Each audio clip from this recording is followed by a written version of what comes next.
Salut, c'est Shine. Comment vous allez mes cocos? Ça fait un moment que je n'ai pas vraiment fait de vidéo. J'ai pensé vraiment utile de faire quelques vidéos un peu en français pour accompagner la communauté francophone qui pour moi est parfois un peu oubliée dans tout cet écosystème crypto, Web3 et blockchain.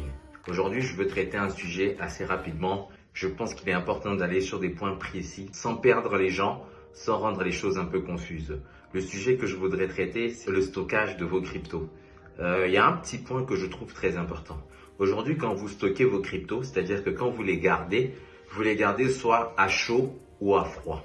Pourquoi est-ce qu'on parle de chaud ou de froid? Les cryptos qui sont stockés à chaud sont des cryptos qui sont connectés au réseau. C'est-à-dire que vous allez les héberger dans des portefeuilles qui sont en ligne sur Internet.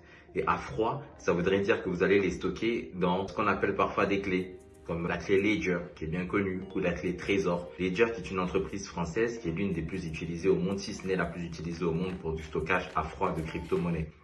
Maintenant, le point important ici, c'est que avant de rentrer dans cette nouvelle économie des cryptos, du Web3 ou de la blockchain, il vous faut un wallet. Un wallet, ce n'est rien d'autre qu'un portefeuille. C'est le mot anglais pour dire portefeuille. Comme vous avez un portefeuille dans lequel vous mettez vos pièces ou vos billets, un wallet va vous permettre de stocker vos crypto-monnaies, vos tokens ou votre identité ou juste des NFT. Parce que les NFT, finalement, c'est des tokens. C'est ça qu'il faut savoir. Mais nous allons parler dans ces détails-là. Ce qui est important de savoir, c'est que vous gardez vos crypto-monnaies dans un portefeuille dit à stockage chaud comme MetaMask ou Cori Wallet, un portefeuille qui sera connecté au réseau, ou que vous le stockez à froid sur une clé comme Ledger, vos cryptos sont toujours en cloud en fait. C'est-à-dire que quelque part, vos cryptos, elles ne bougent jamais, elles restent toujours stockées sur la blockchain. Il y a juste des cas où vos cryptos peuvent bouger si vous donnez les clés privées à quelqu'un pour gérer les cryptos pour vous. Qu'est-ce que les clés privées?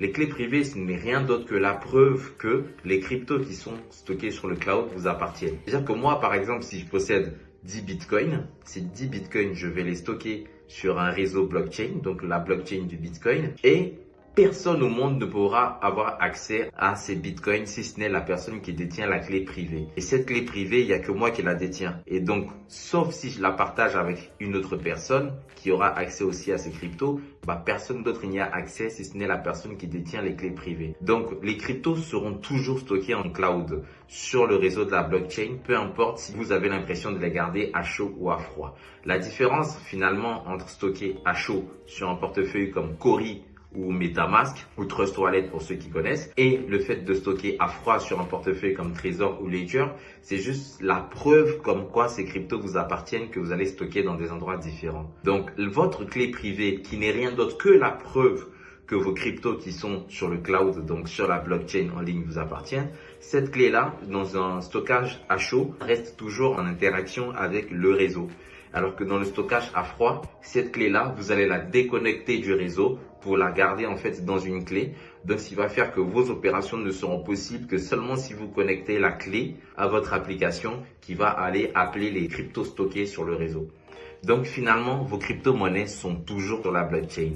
C'est ce que Cori propose aujourd'hui, c'est de vous donner un accès facile en fait à vos cryptos qui sont finalement toujours sur la blockchain, mais que vous n'ayez pas besoin de passer par 10 000 étapes pour y avoir accès, et que en cas de perte de votre clé, qui est la preuve comme quoi ces cryptos vous appartiennent, vous puissiez récupérer votre mot de passe pour à nouveau avoir accès à vos fonds, vos cryptos, vos actifs qui ne sont rien d'autre que en permanence stockés en ligne sur une sorte de cloud qui est finalement la blockchain, parce que la blockchain c'est the base de données de notre ère.